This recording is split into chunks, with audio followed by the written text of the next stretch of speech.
ముద్గ అతసి లడ్డు తయారు చేసుకోవడానికి కావాల్సిన పదార్థాలు: పచ్చి పెసలు, పల్లీలు, అవిసె గింజలు, నువ్వులు, నెయ్యి, బెల్లం. ముద్గ అతసి లడ్డు తయారు చేసుకునే విధానం: ముందుగా స్టవ్ వెలిగించి ప్యాన్ పెట్టుకొని 1 కప్పు పచ్చి పెసలు వేసి కాసేపు వేయించుకోవాలి. పెసలు వేగాక అరకప్పు అవిసె గింజలు, అరకప్పు నువ్వులు వేసి వేయించుకొని మిక్సీ జార్లోకి తీసుకొని పక్కన పెట్టుకోవాలి.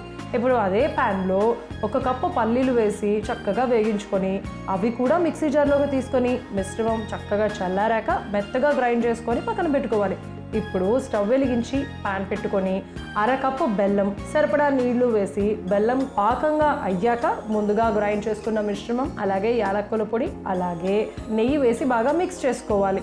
మిశ్రమం అంతా కలిసి చక్కగా ఉడికాక స్టవ్ ఆఫ్ చేసి మిశ్రమం చల్లారాక చేతికి నెయ్యి రాసుకొని లడ్డూల్లా చుట్టుకుంటే హృదయానికి హితకరంగా ఉంటూ జాయింట్ పెయిన్స్ని తగ్గిస్తూ చర్మానికి హితకరంగా ఉండే ముద్గ అతసి లడ్డు రెడీ.